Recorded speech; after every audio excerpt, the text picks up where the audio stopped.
Members, good morning. It's time and we have a quorum. I call to order the meeting.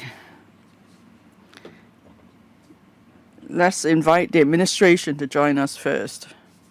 Item 1 on the agenda, building an inclusive society.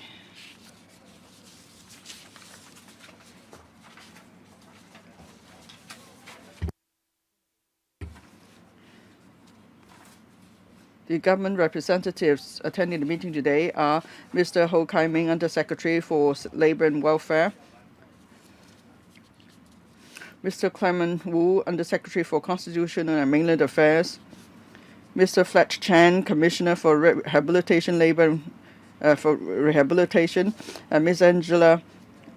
Angel Chair, Assistant Secretary, Constitutional and Mainland Affairs Bureau, Mr. Wilson Kwong, Assistant Director, Home Affairs Department, Ms. Jade Wong, Assistant Commissioner, Employment Services Labor Department, Mr. David Ng, Assistant Director, Social Welfare Department, Dr. Ferrick Chu, Executive Director of Operations, Equal Opportunities Commission.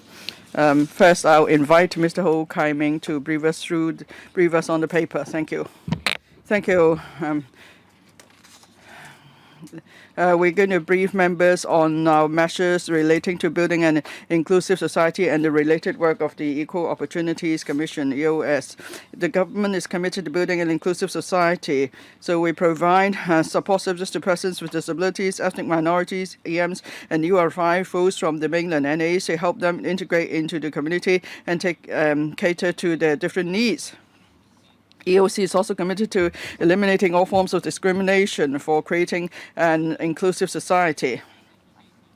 On community support services for persons with disabilities, PWDs, the Social Welfare Department, SWD, subsidizes NGOs to provide persons, PWDs, with a range of community support services and assist them in developing their social capabilities so they could integrate in the community as far as possible. And also there are measures employment support measures for PWDs so they could take up productive and gainful employment in the open market based on their abilities. And then for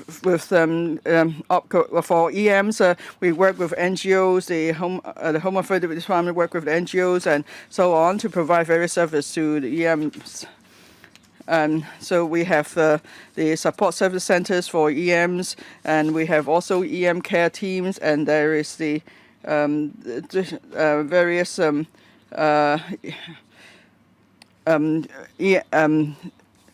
scholarship schemes and so on to help EMs to integrate into the community. And for new arrivals, we have the expectation management programs, neighborhood mutual help program, district-based integration programs, and so on to help new arrivals integrate into the community. For equal opportunities, EOC is committed to removing discrimination on the grounds of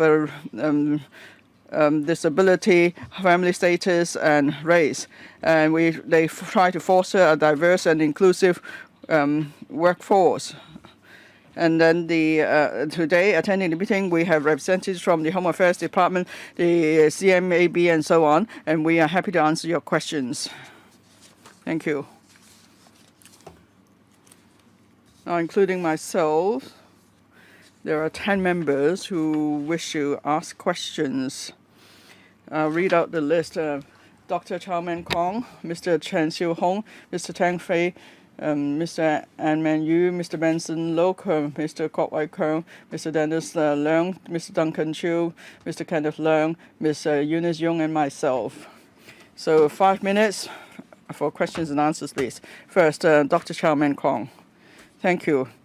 About the latest measures to build an inclusive society for SEN students. When they graduate, they are classified as persons with disabilities, PWDs. But then actually,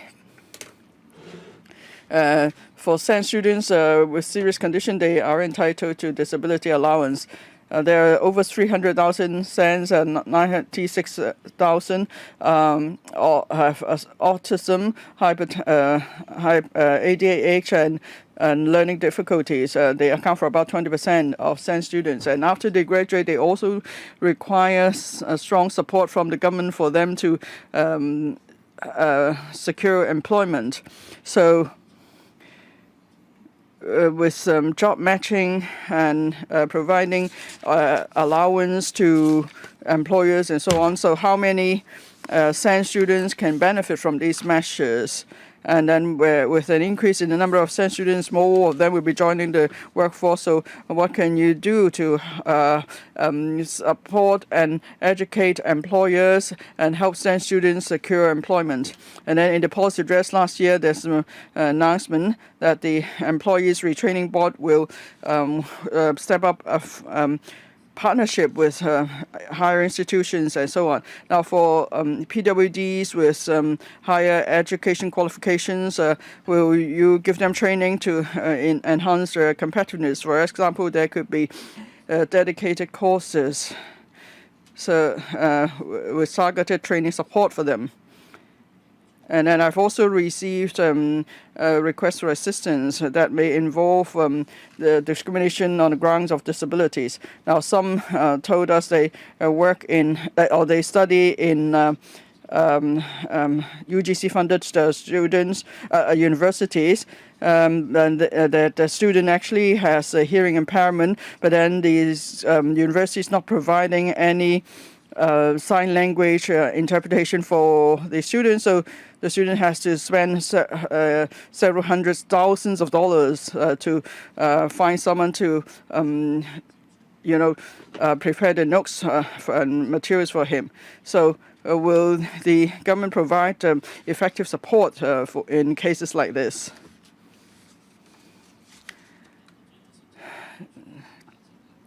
I'll see if the Labour Department and Social Welfare Department has anything to add, and then maybe the CMAB or the EOC may also wish to speak. Yes, who will go first? Thank you. Dr. Chow, for the question on employment of PWDs. Now, Dr. Chow mentioned that among SEN students, 95,000 students with learning difficulties, autism or ADHD.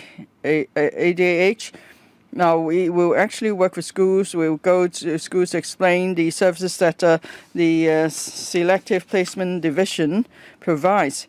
So we do tell them about our services.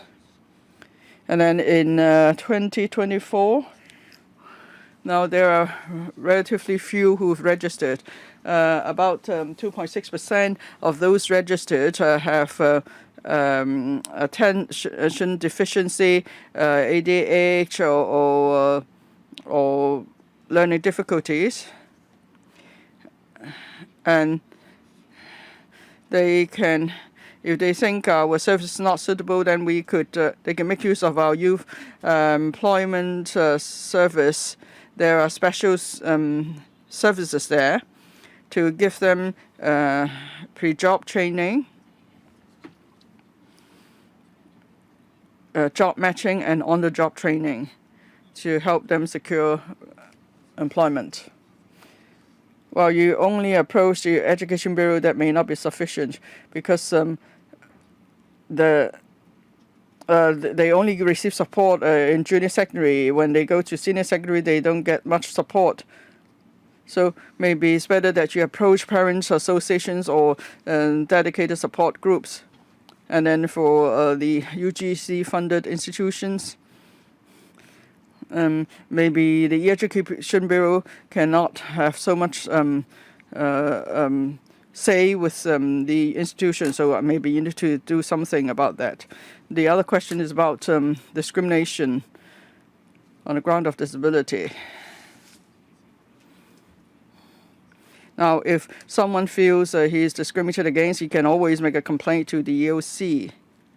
But this is not the ultimate solution.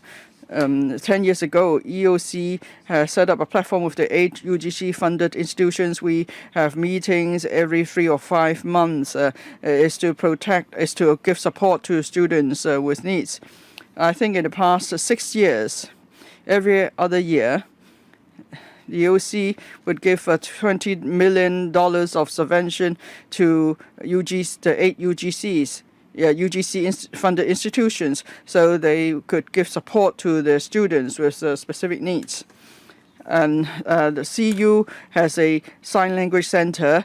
They have shared the support they give to the students on the platform. They also tell the other institutions where they could approach to receive such support. So that's why I'm surprised to learn about this incident. So if the complainant, the student could make a complaint, and then we see how we could help him. Yes, I'll approach the CMAB and the EOC then later. Mr. Chen Su-hong. Thank you, Mr. Chairman. In the opening remarks, the Undersecretary said that the government provides support services to persons with disabilities, EMs, and new arrivals to help them integrate into the community. But inclusiveness is not just a slogan. We need concrete actions. So I'd like to ask 2 questions. One, the Disability Discrimination Ordinance was enacted in the 1990s, but still to this date, there are people with disabilities who suffer discrimination. For example, last year, the athlete who won the gold medal award at the Paralympics in Paris suffered discrimination at a Hong Kong-style cafe. So EOC has put in place many measures, but how effective are they really? Do you have any data? And if when you see certain measures are not effective, what do you do as follow-up? That's the first question. Second question, employment of new arrivals. The Home Affairs Department conducts questionnaire survey on new arrivals. There's a table before me.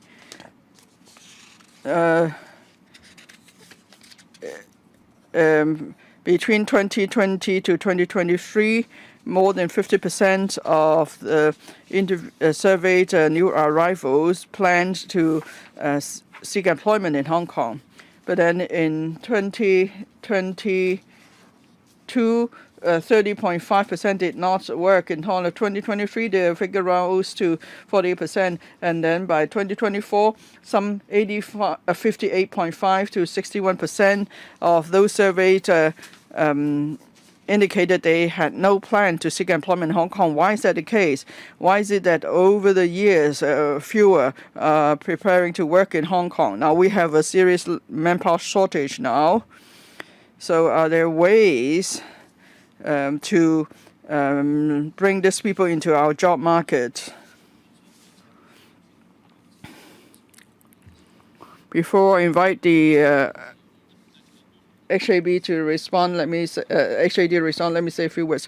Now, new arrivals mostly are people who hold one-way permits to Hong Kong. So they come to Hong Kong for 2 reasons. One, they come here to be united with the family member. For example, the spouse is joining their husband here.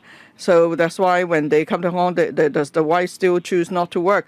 And then there are other cases for those who are older, and say their parents are older than 60, they just come here to take care of the parents, so they may not work. But of course, that's our observation. But I will invite the relevant department to respond further. Yes, I can see if you put them to different categories, then you can target the remaining group who are at a working age but who are not working. Then you can find ways to encourage them to join the job market here. Let the administration respond first. Home Affairs Department. Thank you for the question.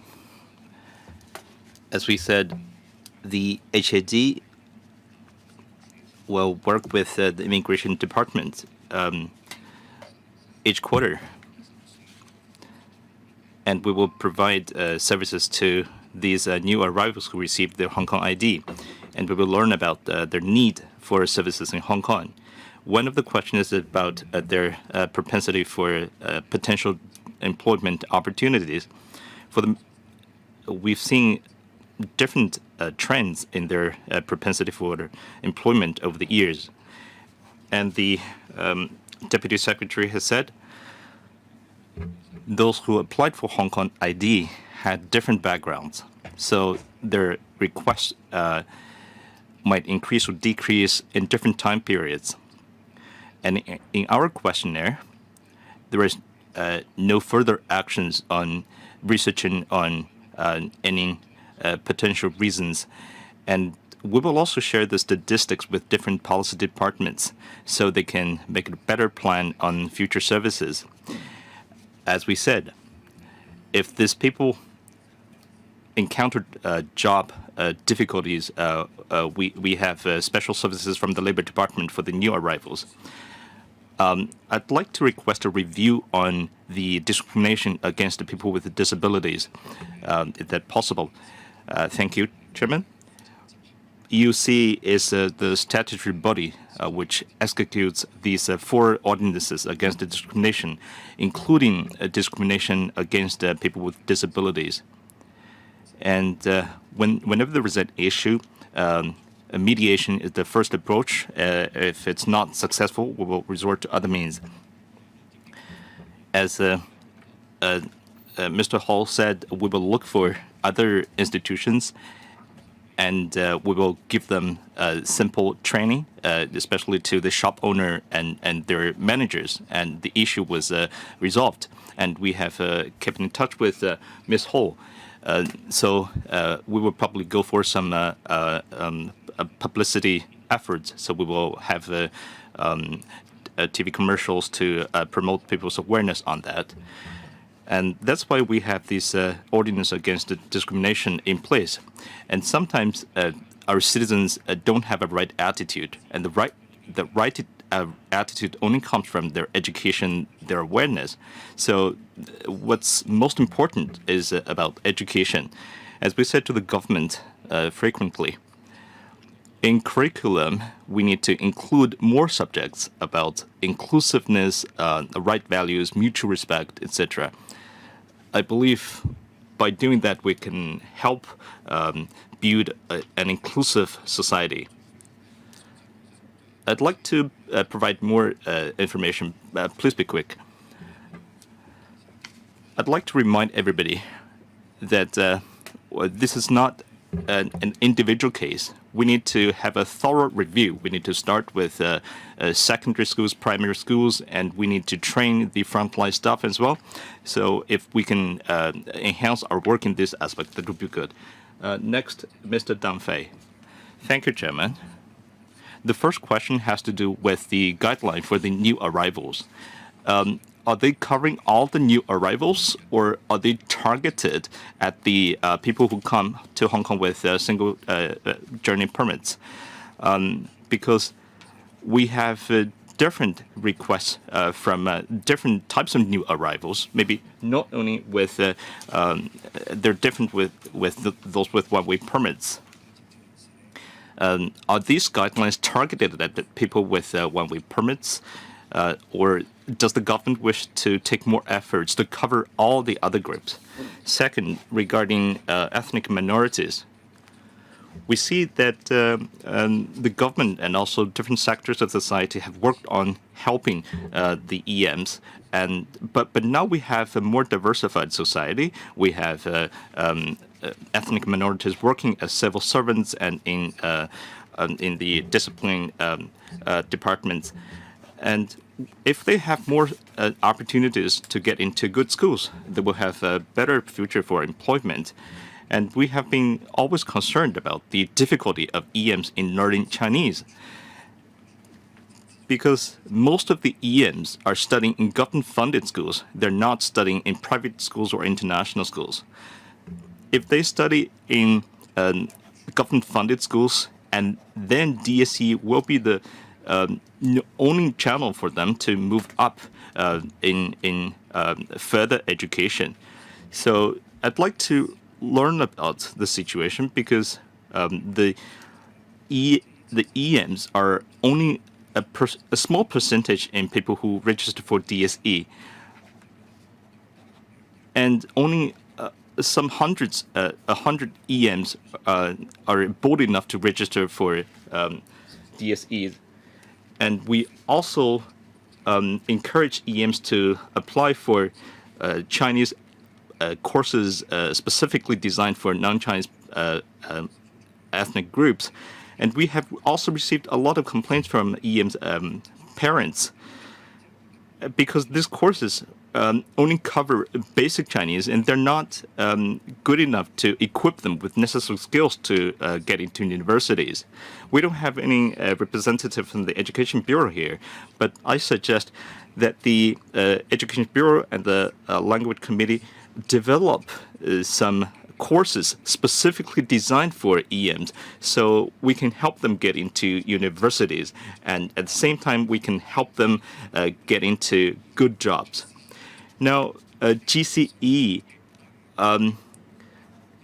for overseas Chinese only covers the very basic level of Chinese, and it's not enough to equip them the necessary skills for them to get into universities. I hope the government can develop a course for EMs to equip them necessary language skills for them to find good jobs. The question is about new arrival guidelines and special courses for EMs. We don't have any representative from the Education Bureau here, so I'd like to bring the question back to the Education Bureau and provide answer letter. And regarding the guidelines, the chairman also mentioned this service guidebook for new arrivals. Now, with IANG, with a top talent scheme, with a quality migrant scheme, these are all new arrivals in broad sense, but they need different kind of services. But they have something in common in the need for services.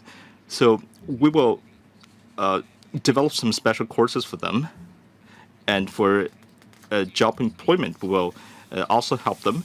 As for new arrivals question, my colleague will provide more information. Thank you. Service handbook for new arrivals was composed. It was compiled with the help of different government departments, and it is not targeted at any specific group of new arrivals. Actually, many different groups can use the service guidebook. You can use it for transport, public security, and other topics. We have different measures in place. So the handbook serves most of the new arrivals. But of course, some migrants came to Hong Kong through top talent scheme. Maybe they need different services, and they need, for example, services to help their children get into schools. In this regard, we have more support services with our talent department. Next, Mr. Amanyu. Chairman, I have 3 follow-up questions. The first question has to do with the support program for people with disabilities from Social and Welfare Department. Many employers are not looking for improving facilities for disabled. For example, SEN students, when they look for jobs, the employer provides some training services to their employees. These are related to their real needs. So as for government funds, can they also be used for training, not only for improvement of facilities? The second question has to do with employee retraining board in paragraph 13. With the reform of employee retraining board, is it possible that some operators of these factors can work together so we can provide these schools with some services? For example, PWD and SEN students can sign up for some specialized courses. Although they can sign up for these courses at this moment, but if they study together with people without disabilities, it's hard for them to learn the special skills for them.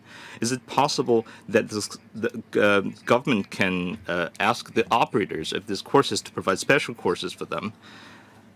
I acknowledge the efforts to help the EM. There are targeted services to support EM friends. Is it possible that this concept can also be used for people with disabilities? Because sometimes when these care teams are helping PWD, they're not targeted services. For example, this applies to the training of the volunteer teams, their facilities, their equipment, etc. Is it possible that when we have the next round of care teams, some special services for TWD will also be put into place? 3 questions. I will answer the first question, and Social and Welfare Department and HAD will answer the second questions. As for ERB and the courses, they're willing to develop such courses, but as long as we have enough registrants, if you see some institutions or some PWD have a common need, we can help them get in touch with these operators because some of them have already started the ERP courses, so we can consider asking them to develop the commissioned courses. And now I will defer the question to Social and Welfare Department and the HAD. I'd like to brief on our support services for PWD. This is to apply for one-off subsidy for PWD. This is to buy some equipment for them, and this will equip them with necessary assistance in the working premises so their skills can be upgraded. The maximum subsidy is $40,000. We understand that people with disabilities have limited abilities in their working premises, and they're faced with difficulty to different extents. So we have a pilot scheme to optimize the situation, and it's based on the necessary skills and the limited abilities of this PWD. And this courses is designed in a gradual way. They can choose different levels of courses, and they can also sign up for some high-skill courses. We have counseling services. We have parent assistance, so we can motivate these students to work, and we can also help them network with other people, and we offer employment services as well. So this will meet their need for open employment. Next question is about care teams. Thank you. Care teams primarily serve all the citizens in Hong Kong. We offer care services. And the reason we set up a special team for EM is because that EMs have a very different language needs and other needs as well. So we hope that this EM care team can cater to them, and this can work with other care teams. For example, if EM have language barriers, this case can be referred to EM care teams. Of course, the EM care teams will also take the initiative to know what they need. And sometimes EMs, we don't see any special difficulty in EMs in terms of communication. But if they have special needs, or if they need special measures or help from the EM care teams, we have some mechanisms in place. For example, we work with schools as well, and we believe this can be considered by relevant policy departments. Quick follow-up. The SWD didn't answer my question. Do you allow, he told me about a different scheme which is not open to employers. So I asked about hardware. Now, if employers encounter any difficulties, they could always approach us and see how we can give them assistance. So your scheme only covers hardware, I'm asking whether you will allow them to apply for assistance for software. For example, some workplace training courses, can they use that $10,000 for that? Because right now it's not allowed. Otherwise, I wouldn't have raised it. So will you consider reviewing the scope of the application or eligibility? Now, under the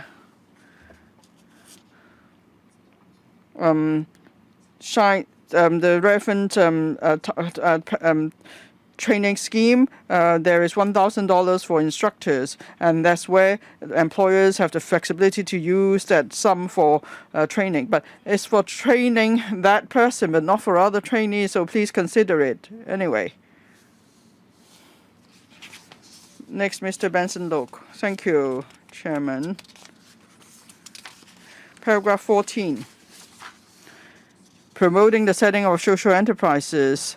So we can use a market-driven approach to help PWDs to have more job opportunities. Well, that's a good direction, because they don't just want assistance from the government, they want to rely on themselves, and they want to have a rewarding experience through work.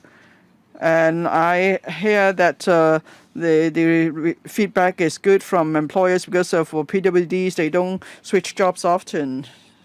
So that's why it's a good way to go through setting up social enterprises.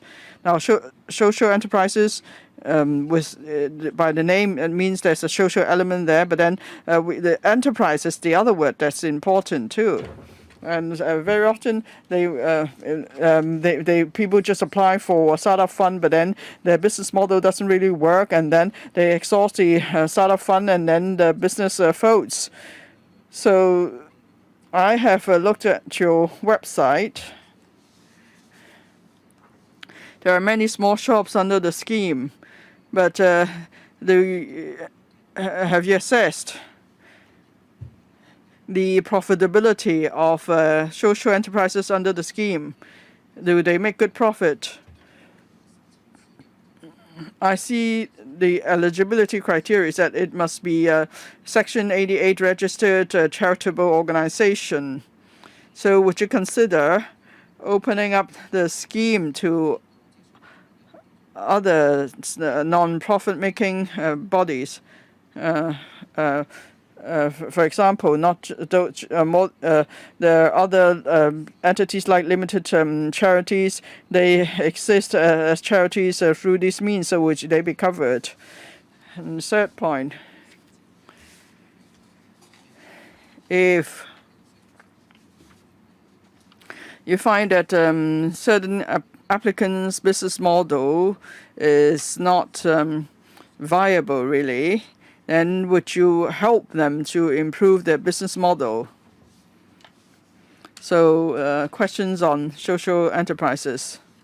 First, Commissioner for Rehabilitation. Thank you. We can see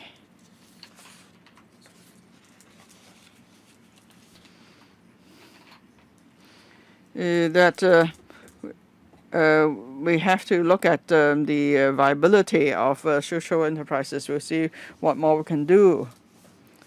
There are now we see there are social enterprises that perform really rather differently. Some do well, some don't. So we'll see if the ones doing well can share the experience with those not doing so well.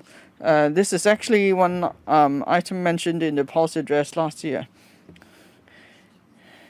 We see there are some social enterprises that really perform well. They're making money, and their business model is rather creative. So we would like to share that with other social enterprises for their reference. And It's true that some social enterprises may make use of the startup fund. Then the business doesn't fold, but rather the home organization has to step in to give support to keep the business afloat. So we should do more on improving the viability of social enterprises. But can the government help teach them? Well, I don't think we're in a position to do that. Perhaps it's better for them to learn from good examples. Eligibility criteria, we are actually reviewing that. Now, in the enhancement of enhancing employment of people with disabilities through small enterprise project, we are actually reviewing that. Thank you. Mr. Kwok Wai Keung. Now, this paper covers many different topics. When we talk about inclusiveness, it's about the old and the young, PWDs, carers, EMs. We could actually have one meeting on each of the subject, the group. But then today we want to have a discussion on all of them. Now, we want to have inclusiveness. That means we must remove discrimination. And as a union, we care very much about job opportunities. Now, for PWDs, job opportunities, or EMs, learning opportunities, we need to pay attention to that.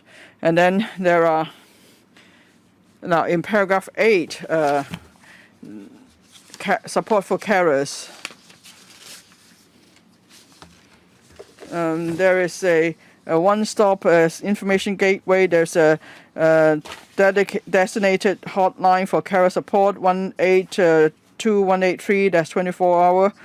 And so care team will just be the first point of contact. And if they identify any cases, they will refer them to the SWD for follow-up. And then as at the end of December 2024, 1,100 cases were referred to social welfare organizations. Now we're seeing an aging population, and there is insufficient social provision of social services. So they will be seeing more elderly caring for the elderly, or the elderly caring for PWDs. Yesterday we heard about this case in Butterfly Estate. So we will all ask the question, can we do better? How can we prevent that from happening again? So how does the current referral or notification system work? Say for the Butterfly Estate case yesterday, was the case referred to the Social Welfare Department? Was there any follow-up before the incident? I read from the news that, well, something happened, and so they sent a social worker to follow up on that. But then the bigger question is, was there any social worker following up on the case before the tragedy happened?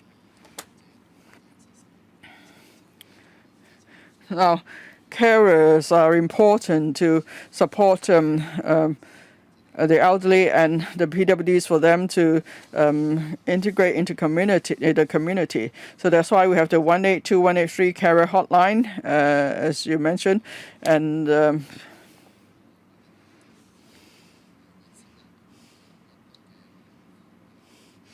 we have now a service unit to follow up on that on the case. For the referral mechanism, well, 182-183 does refer cases to service organizations.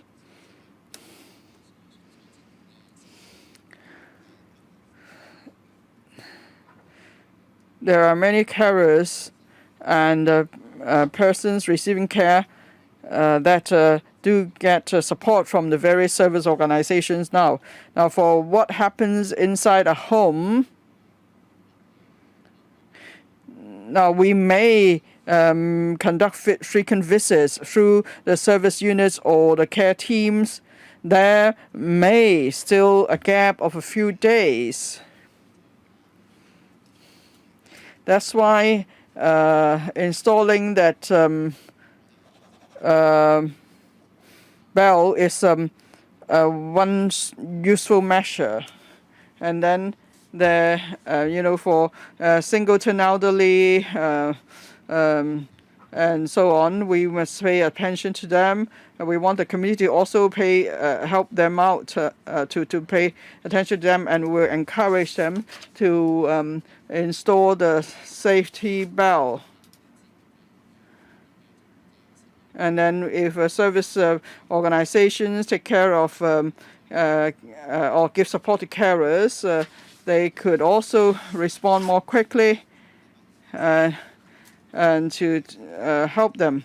Now, we received some 62,000 calls on the 182, 183 carer hotline, and 1,100 cases referred, and 93 cases were emergency cases that involve high risk. So we have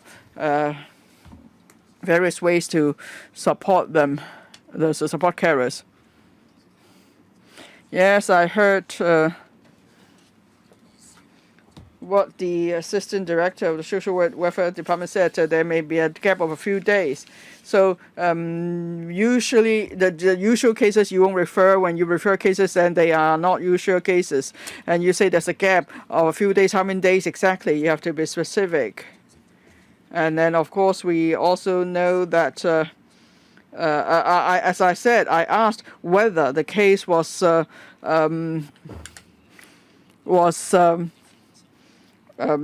followed by social worker before the incident. Now, for the Butterfly Estate case, we regret that it happened, but it's not a case under the social welfare department.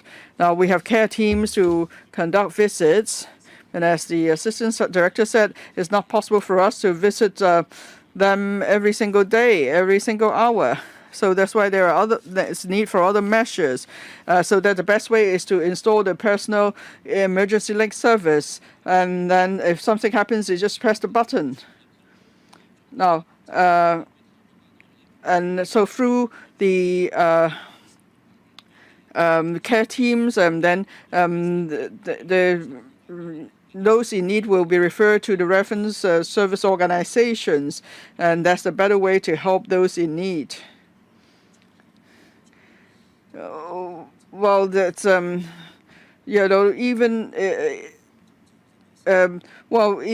in that case, that happened yesterday. Even with the safety alarm service, it won't help.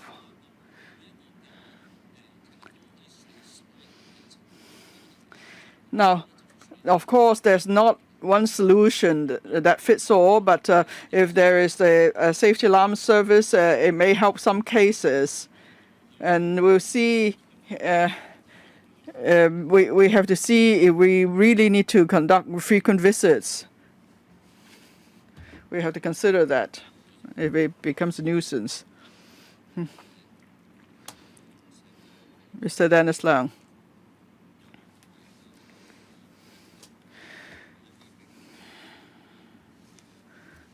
Well, there are different types of people in the community. Some are more capable, some are more vulnerable. So we need to have social policies to support those who are vulnerable. I'm very much concerned about the employment of PWDs. We don't want them to just live off social welfare. They want to contribute to society as well. They want to be able to rely on themselves.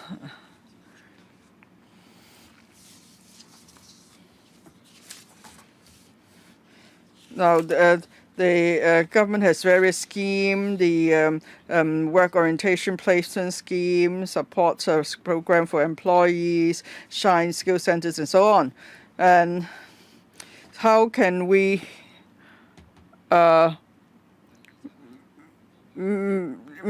measure whether these measures of support are effective or not? And do you do analysis of the data collected about the employment of PWD so you could decide on a way forward? And then another question, can you make public such assessment findings? So how can they come to give more support to the government so that these schemes really are effective? Now, some PWDs may stop work after a while, and then because the employers won't hire them anymore. And very often it's not because these people are not able to perform their work, but rather employers don't know how to give instructions to them, or then they are not able to make suitable arrangement for them. So will you issue guidelines to teach employers how they could hire PWDs or manage PWDs? So PWD don't have to be in and out of job frequently. It doesn't bode well for their mental health. It also means that they will be, we will require much resources to support them. Commissioner, thank you, Mr. Leon, for the question. You're spot on. My colleagues and I understand that people with the disabilities might not be working for long with one job.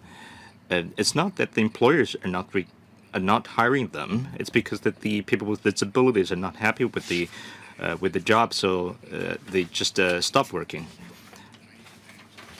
And we're thinking probably if we can offer more employment support. It's not about job matching.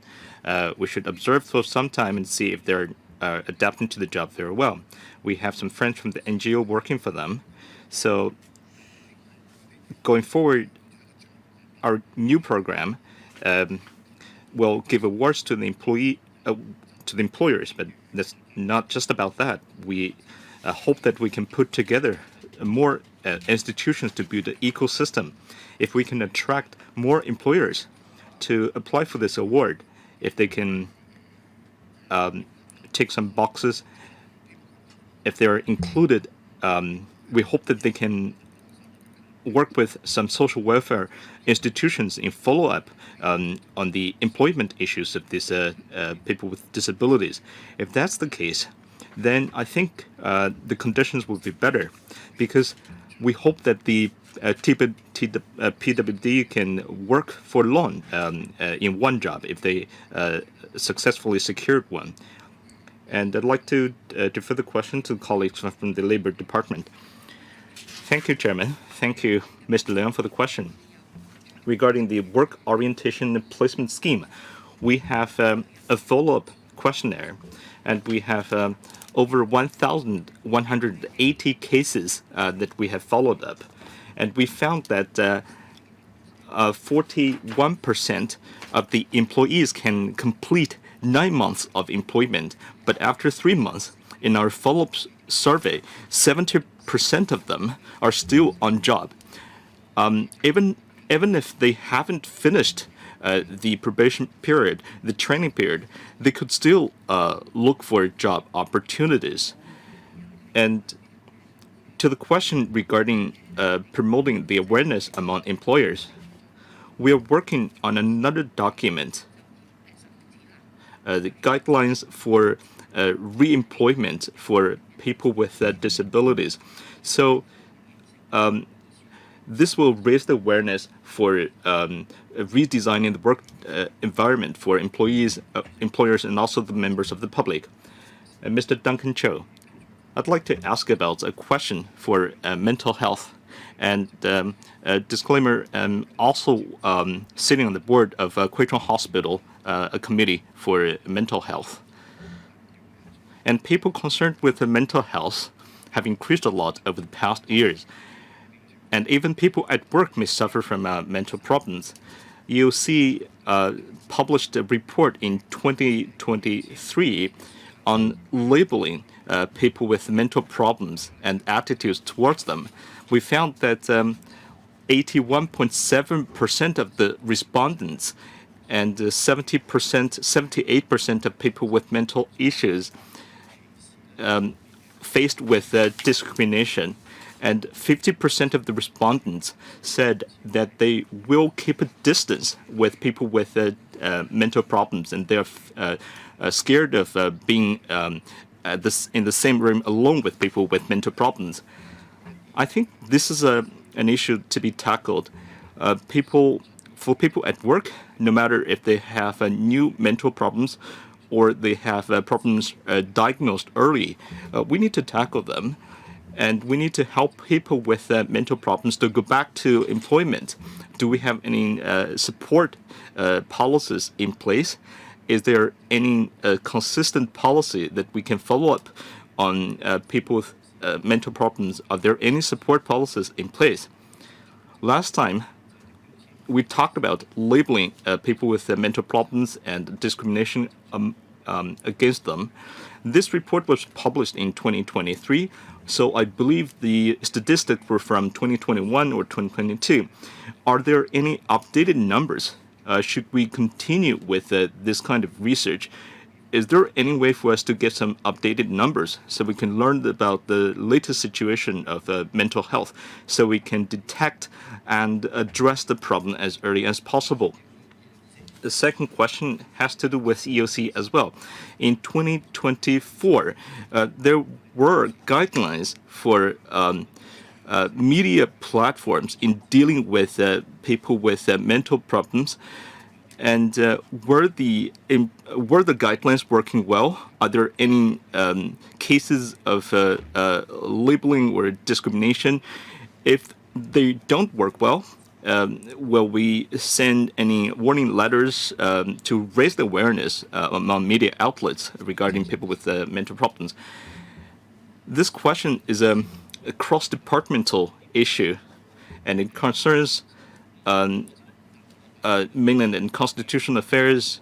We know that next month we will debate on a motion about that, and we would like to ask the Rehabilitation Commissioner to ask the question, followed by EOC. I'd like to talk about something about the welfare side. Early detection, early diagnosis is one of the important strategies. So we're working with health department and other departments about that. There was some awareness raising so people can know more about mental problems at work. Our role, for example, when these recipients have recovered from mental health problems, they will come back to community. So we hope that they can have some more peer support, because these peers have the same experience as these people with mental issues. So they know how they can successfully locate a job. And in this way, we can offer some very constructive ways to help those people recovering from health problems. So the first step is to adapt themselves to the community. So we will work harder on that, and maybe we have more information from the Social Welfare Department. Going forward, we plan to offer some support to the carers and parents of people with mental issues. We will open 4 more centers to support them in different districts in Hong Kong. EOC. Regarding the report in 2023, the statistics were from 2022. So these were up-to-date statistics. And we deal with 4 discrimination ordinances. We can do this regularly, but we have limited resources. We cannot do that every year. This is about the employment survey. Secondly, on the guidelines for media outlets, previously we didn't have a chance to work on that, because how people with mental issues were reported on news is not something that falls into the law enforcement. So we cannot follow up whether or not they're following the guidelines. But it's encouraging that our colleagues are reading some daily brief. We've seen some very good trends in how these opinions from doctors, experts we're referring to, and discriminative terminologies have reduced a lot. Well, yes, you had these guidelines. Of course, you have limited resources. But if you have guidelines and you don't follow up, that's not ideal. If you have guidelines in place, people want to see it to work. And we have seen some cases with problems. And it would be good if you can send them a letter to remind them how they could improve the wording.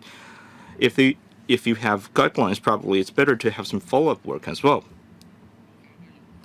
Next, Yong Ho Yan, the Deputy Chair. Thank you. As we have Mr. Wu here, I'd like to ask something about the voting rates for people with disabilities. In 2023, in the district council election, there were people with visual disabilities said to me that if you look at the leaflets from these district councilors, candidates, there were no braille on it. But if these leaflets were full of images and cartoons, they could not see them at all. If only 4% of the election committee offered the brief on the candidates, that's not ideal. So if more people with disabilities can join the election, that's also part of inclusivity. Coming up, we have elections this year. In 2020, in 2016, and in previous elections, these problems emerged as well. So how do you encourage the candidates to provide more verbal explanation rather than using images? So how can you encourage people with disabilities to participate in the election and know more about the backgrounds of the candidates? Thank you. Of course, inclusivity is a broad issue. Of course, election committee and EOC can answer that question.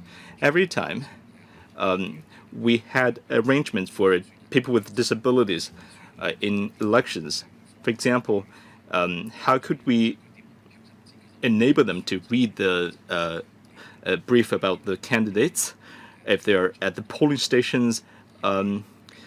Were there any accessibility facilities? And if they could not enter the premises, they would not vote for the candidates. And we will take different factors into consideration. Well, our colleague from the EOC will also provide further information. Every time in the elections, district council, legislative council, every time we inform the election affairs committee on the support measures that should be put in place. We will also conduct site visit of the polling stations. The problems you mentioned, only images, no words, this is the issue every time. Well, the reply we've received says candidates have different targeted groups to focus on, different constituencies. So in what language or in what way the leaflets should be made, this is their own decision.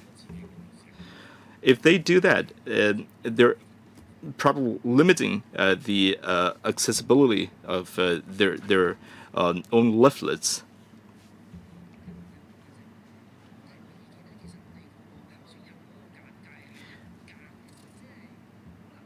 In the past, the introduction of the candidates was very minimal. It was a small paragraph. There was only a small blank, so I could only write little things. If we could be allowed for more spaces, then that would be good. Or if we could be allowed for presenting information online, that would be good. And this is also a flexibility that we need for the candidates to show their manifesto, because a small paragraph would not be good. And I think we can work both ways. We should also enable our candidates to inform the public, and we should also enable the PWD to know more about the candidates.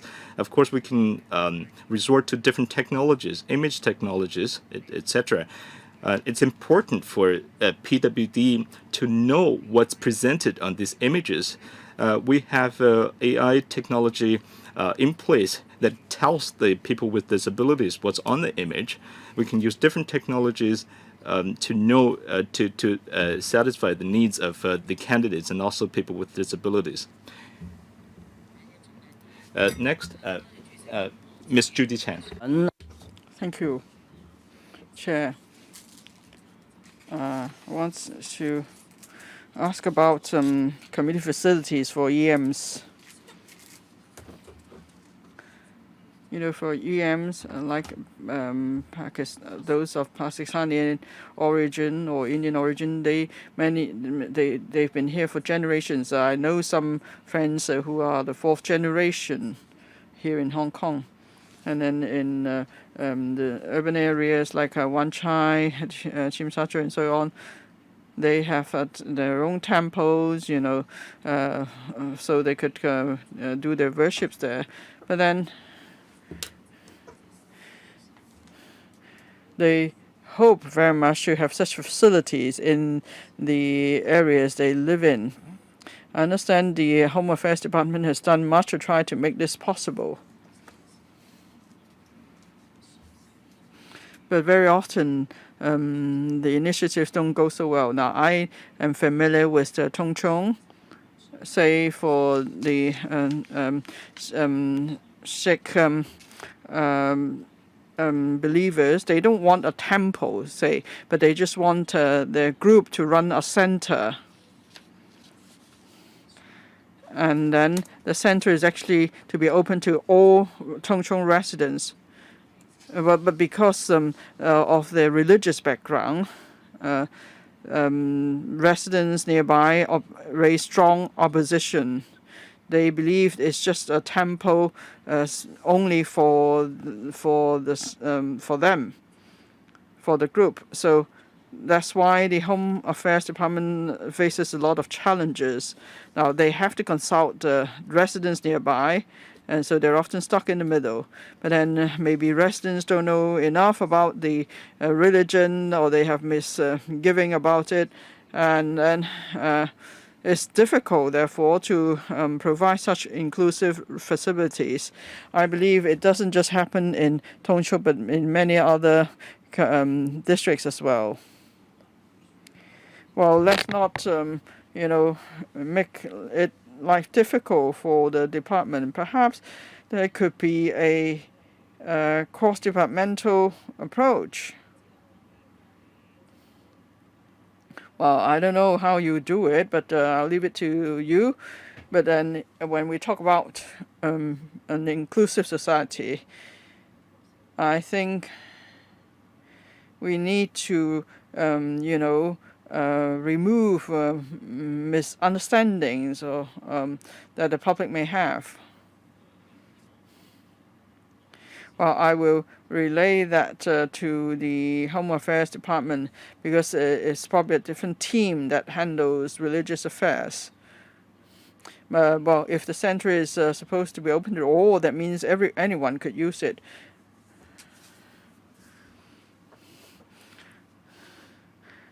Now, the Home Affairs Department takes care of EMs. We need to consider also the views of the general public. Yes, often it's about misunderstanding and it's about education, and we do much of that. We hold talks, we hold exhibitions, and so the public will have a better understanding of the different ethnic minorities.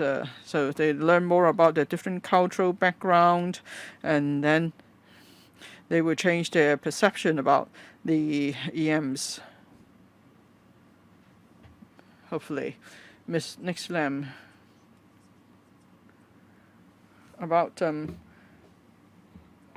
PWDs taking up employment. How many of them are actively seek assistance? What is the percentage, and how long does it take them to find work? And how long can they stay on in a job, or what is the percentage? Do you keep such data? And I received complaints from PWDs recently. They say that now we talk about in an inclusive society, and mobility or easy mobility is important. Now, the PWD drivers use the blue license and blue permit, and then they can use that to take parking. But then there's also the gray permit. The gray permit often take up the parking spaces, so those with true disabilities aren't able to park their car. They complain often, but then and then the department says they will find ways to monitor the situation and so on. Now, there's no one from the transport department today, but holders of grey permit, that means those who have some mobility issues but not disabilities. Then how do we deal with such cases? I think we need to look into that, because I've received so many complaints. Now, people may have some mobility issues, but then they may be wealthy enough, they have a car, so they move around in a car. So how do we address that issue of grey permits? Now EMs. Ms. Chen mentioned inclusion of EMs. They have their own tempos, and in their tempos is place where they gather to.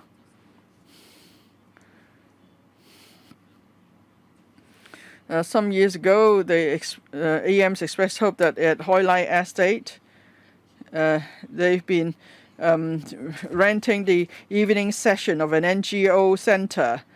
So after the center closes, after 6 p.m., then that's where the EM group can gather. So and they are quite a large number, actually. So they have asked for place in Hoi Lai Estate where they could run their own NGO center for 10 years. They've been offered a venue at Hoi Ying Estate rather than Hoi Lai Estate. And so the issue kept going back and forth. And then they say that if they have a gathering point in their own estate, it's better. The young people won't roam about, and they won't be led astray. So it really helps. So I hope you will look into that, because this is an issue that's been dragging for more than a decade. So is it possible that we give each different EM group a place for gathering in each district? And now they use this NGO center, and if the NGO has own activities, then they will only get to use the venue later. And also they have to pay rent. So can you consider some long-term solution here? Thank you. Thank you. On mobility.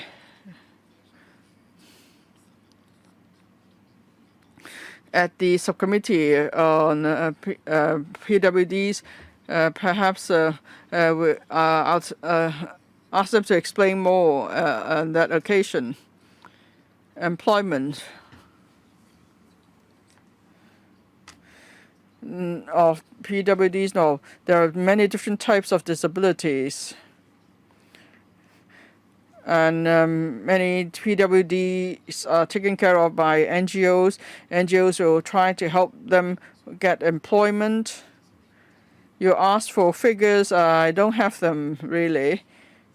But then PWDs will approach the Labor Department for assistance. So maybe the Labor Department has some figures to share with you. Now, for PWDs that can take up open employment, they could register with our department. And then in 2024, we registered about 2,300 job seekers, and 12,000. There were 12,000 employment, and some of that may be part-time work. So, and you asked the kind of jobs they secured. Well, it really depends on the capabilities of PWDs. There are various different type jobs, professional jobs, management jobs, technical jobs, and so on. Ms. Doreen Kong. Now, building an inclusive society is not just about welfare. We shouldn't just look at it from that angle. And I believe education, housing are important as well. Mr. Kwok Wai Krong mentioned that even a safety belt wouldn't help. For example, the Butterfly Estate incident yesterday is really a tragedy, and it tells us that the carer hotline or the safety belt may not help in some cases. In 2023 and 2024, there were 10 cases of home tragedies involving carers.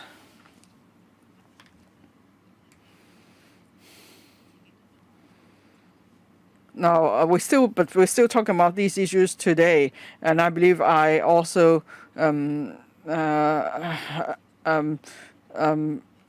a duty here too. Now, maybe it's not even a social welfare department case, it is a Hong Kong case. And then just now someone said, well, it's not a case of our department, and that shows that we're not being inclusive. I have some questions and observations to make. Now, first of all, how come we've seen so many cases and there is still not a list of high-risk families? You know, especially high-risk families involving carers, PWDs, and elderly. We keep talking about elderly taking care of the elderly, or elderly taking care of PWDs. Where is the list of such families? Do we have sufficient technology to help them? Yesterday, I talked to someone really good at AI. Indeed, we can just they can use AI to do as an agent to do much. So in overseas places, they could monitor power consumption level or water consumption level, and they can tell whether something unusual is happening in a particular household.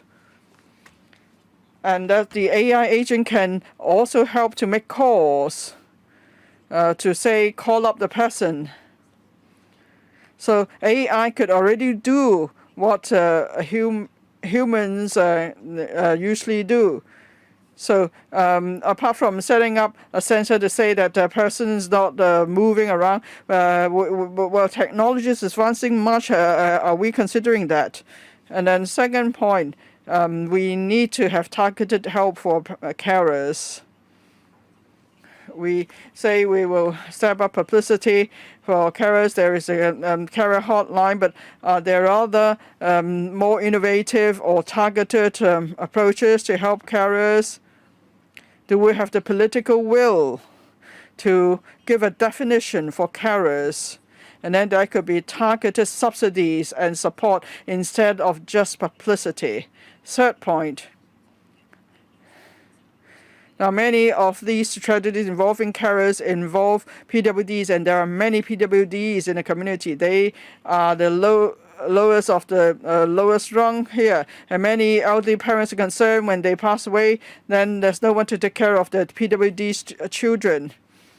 So I think the best support is to help them with employment and improve their standard of living. So do we have the will to set a target for enhancing the employment rate of PWDs? Thank you.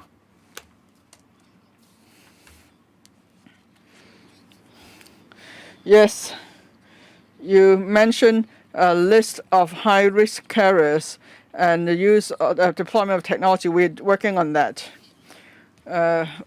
We are working with the Housing Department for them to compile lists of singleton and doubleton elderlies. And then we also talking to utilities companies to see if they could help us give us information about the water or power consumption data, and then we can then deduce if there are certain households which are high risk. Of course, there's a question of privacy, and we are talking with the Privacy Commission to see how we could protect privacy while these utilities companies provide us with the data and so on. So we are actually working on all these fronts. Hopefully then there'll be some progress soon. And then Ms. Kong mentioned employment. We agree we need to do more to promote the employment of PWDs. That's why in the policy address last year, there's a dedicated paragraph on the employment of PWDs. That's why there will be carer employer medal, caring employer medal to give incentive to employers.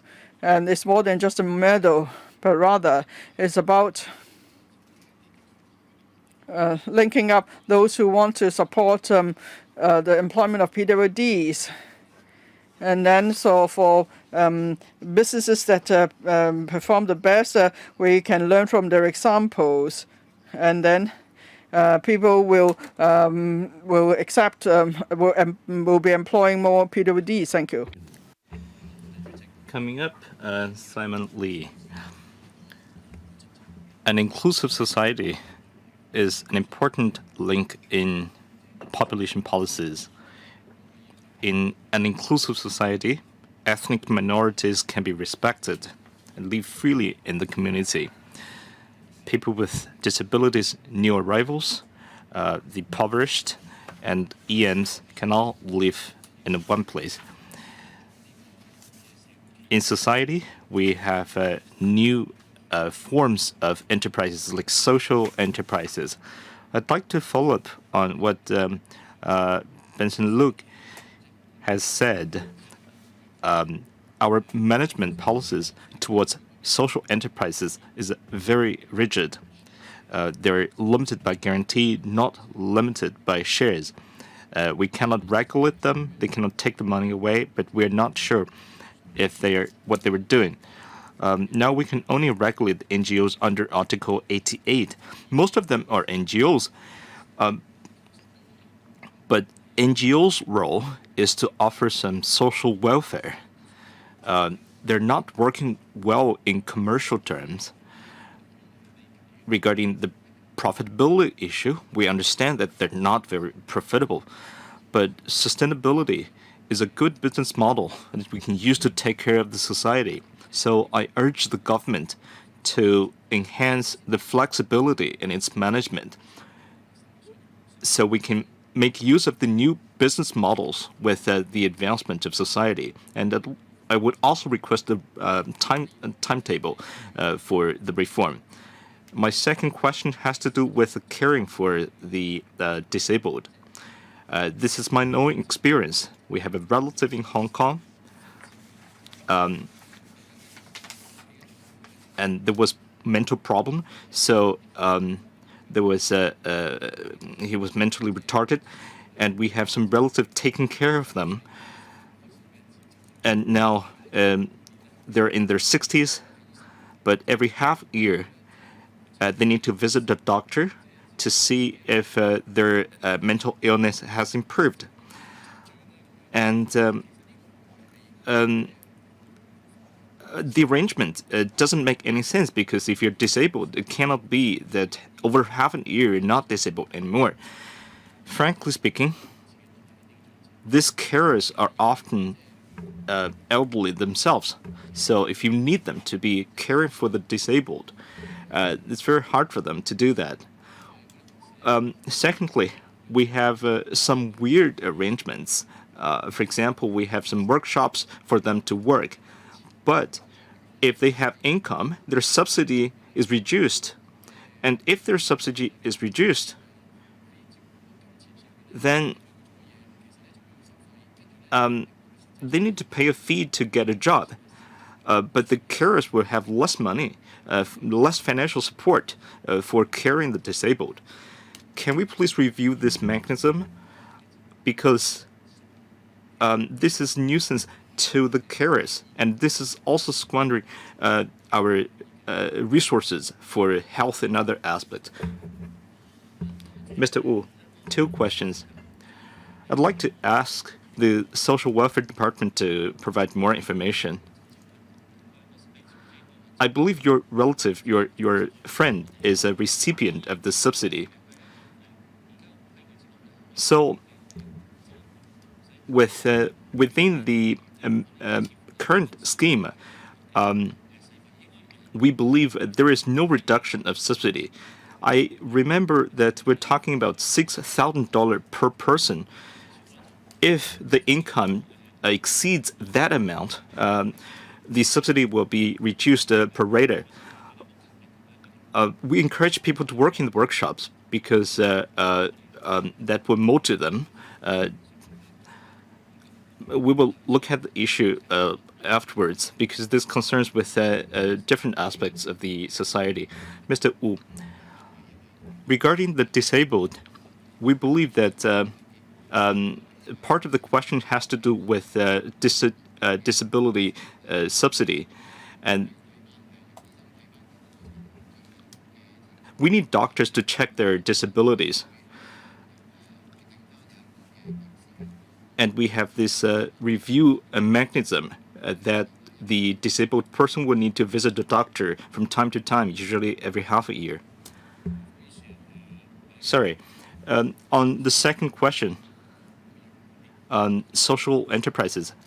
Well, on the first question, we understand everything that Mr. Lee said.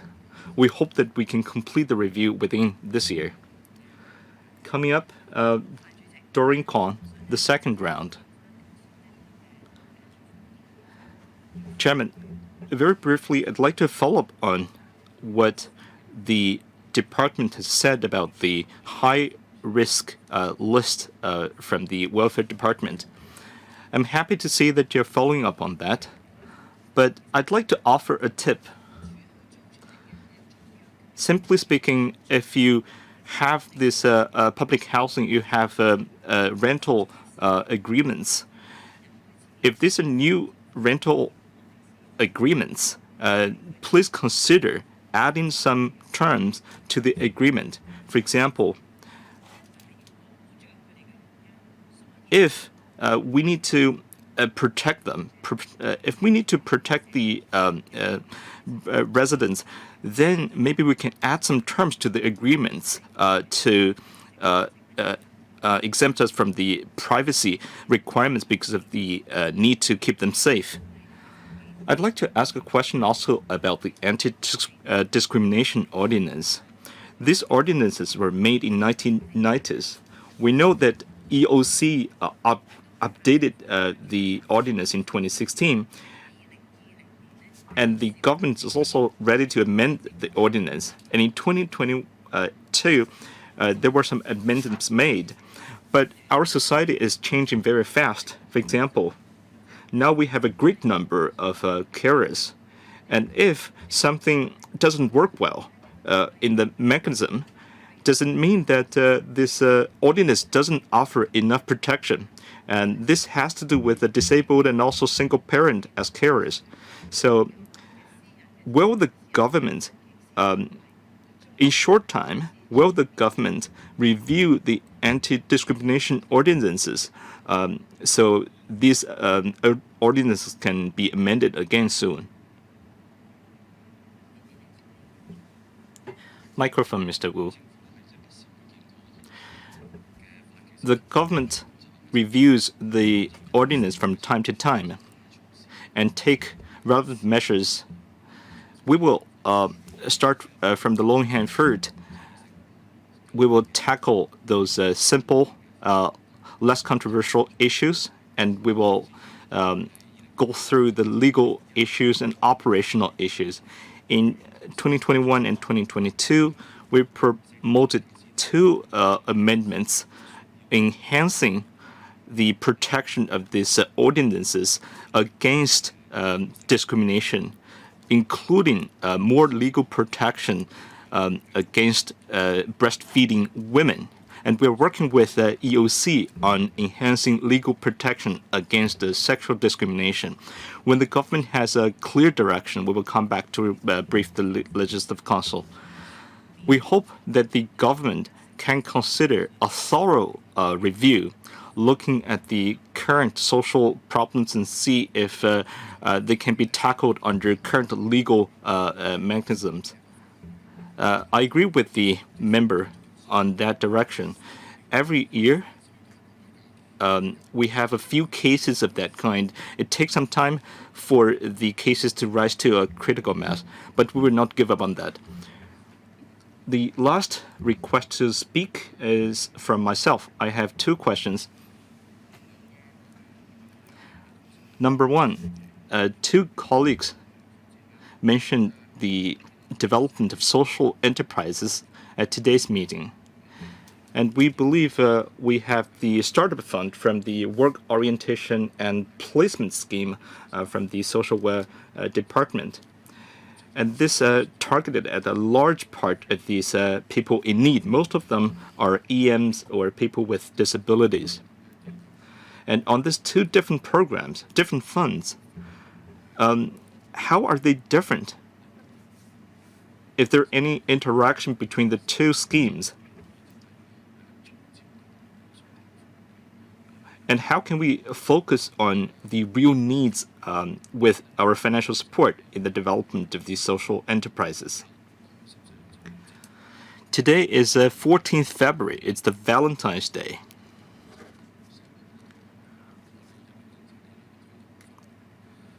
We've been talking about the population policy and how we promote marriage through these policies. As for the disabled, according to a recent survey, half of the disabled have no confidence with relationship and marriage. Does the government have any support to them? Maybe we're not talking about marriage, but how can we encourage the disabled to go out and make more friends so we can increase the social networking of these young people outside campus, outside the working places? Commissioner.